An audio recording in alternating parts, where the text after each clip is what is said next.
Historia de bien servida.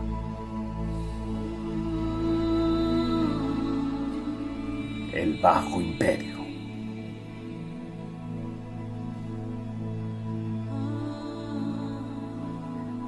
Alejandro Severo se llamaba en realidad Gesio Vasiano Alexiano.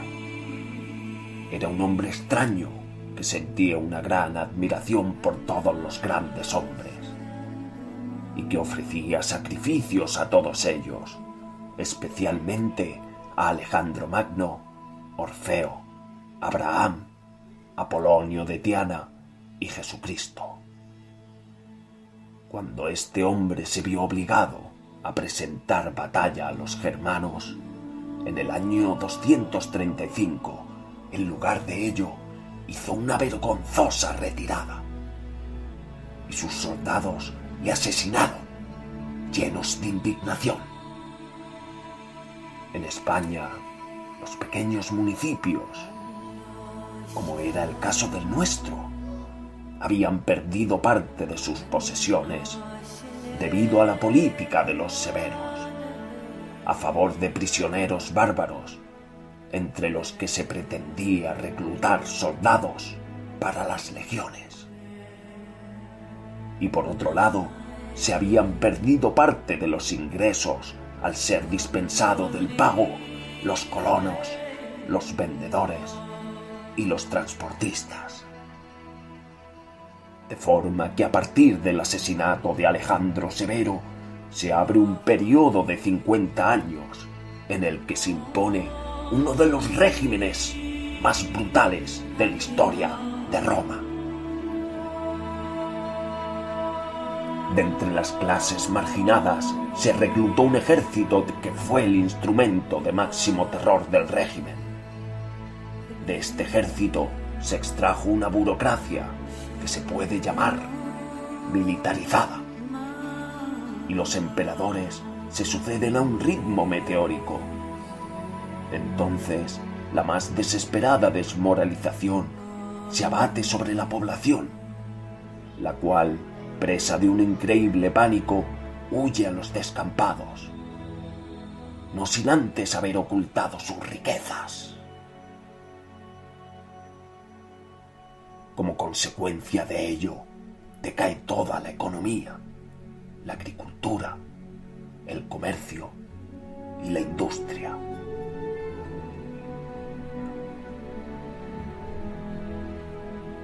Al no existir ningún capital que la respalde, la gente tiene que irse a vivir a los antiguos campos y pasar a trabajar como siervos en las propiedades que se conservan en manos de los poderosos.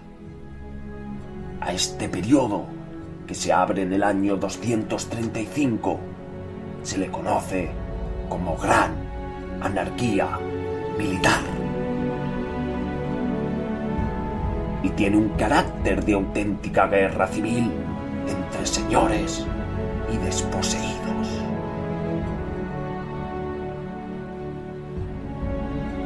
Al igual que en otros periodos de la historia, una cruel policía secreta imperial acosó a los colonos y a las clases medias, que fueron los primeros que huyeron.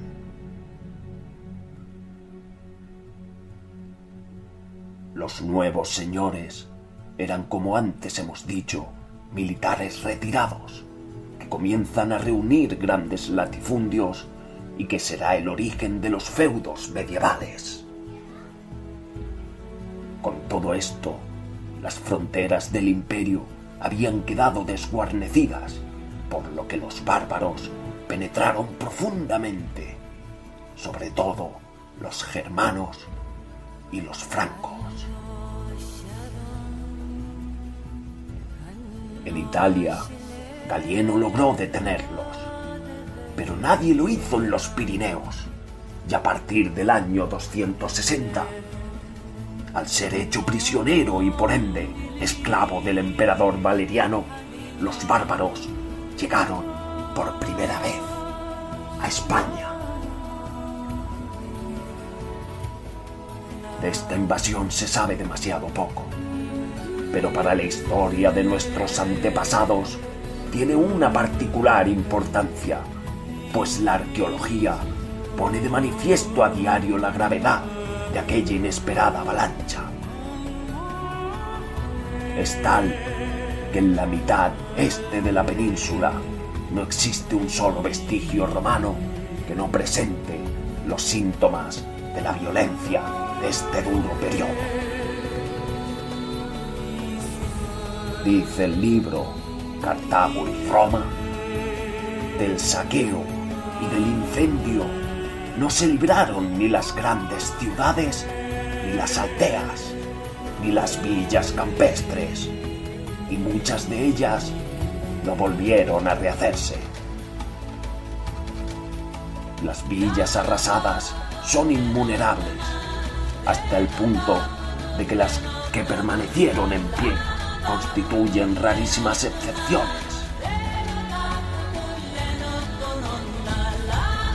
Por lo que se refiere a bien servida, la fortaleza de Urturuchel fue incendiada al parecer, y los restos del incendio pueden apreciarse aún, y además no aparece un solo objeto ni moneda posteriores a esta época, y si alguno se encuentra es en otros lugares próximos, pero no allí. Así que podemos decir que la devastación fue tal que no quedó piedra sobre piedra. Y nunca más los moradores de nuestras tierras volvieron a rehacer la citada fortaleza. El pánico había hecho huir a la población de nuevo, y de nuevo habían escondido sus riquezas para tiempos mejores, tiempos que ya nunca más volverían a la España romana.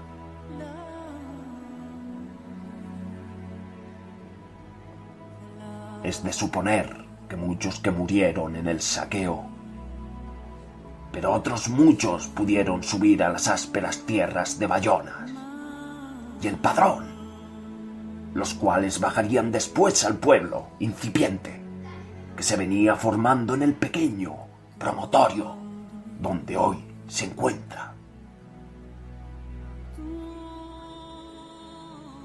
Es a partir de estas fechas cuando verdaderamente comienzan a crecer los poblados de Turruchel, junto al río y de San Blas, al amparo de una pequeña fuente de agua potable.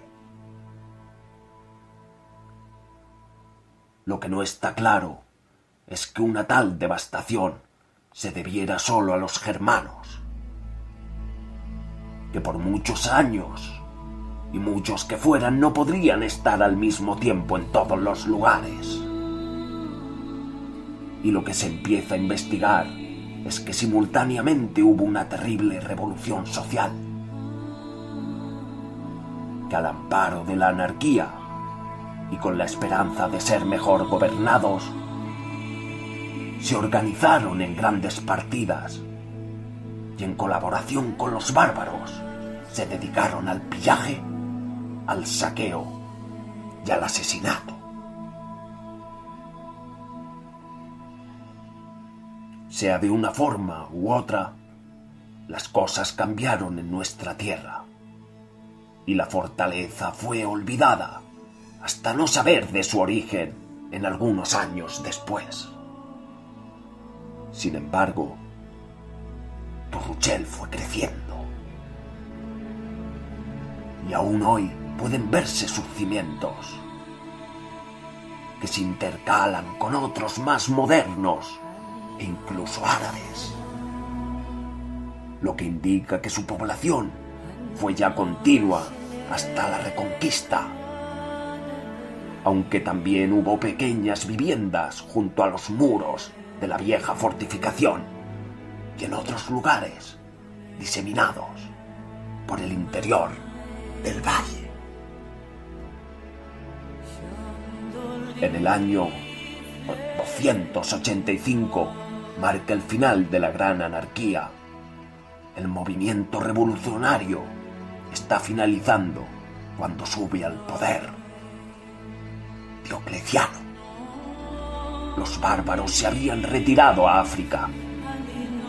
Comienza el periodo conocido como Bajo Imperio. Esta época está falta de documentación para nuestra tierra, pero a juzgar por las poblaciones que en ella se fueron desarrollando, debió de existir una relativa calma. En el año 312, Constantino vence al usurpador Magencio en España, proclamándose la libertad religiosa y el descanso dominical para asistir a los cultos, y ya en las monedas comienza a aparecer los símbolos del cristianismo.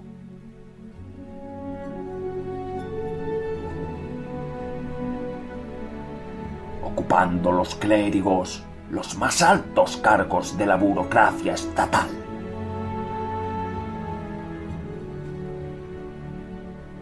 Y a partir de esta época, pocos vestigios notables conocemos en nuestro pueblo. La vida se desarrollaba cada vez más aislada. El cansado imperio se deshacía por momentos. Y ya nadie defendía realmente las fronteras. Por otra parte, los soldados de las legiones ya no eran romanos, sino bárbaros, que se iban introduciendo en los altos cargos del imperio, llegando incluso a la máxima magistratura, el trono. La religión cristiana había ido siendo asimilada por el pueblo, de forma que ya era parte integrante de la vida cotidiana. En fin, todo forma parte de una rutina en la que mientras los propietarios van acumulando cada vez más riquezas, los trabajadores van deviniendo cada vez más pobres, preparándose el terreno a los hombres del norte, que no tardarán en volver a invadirnos.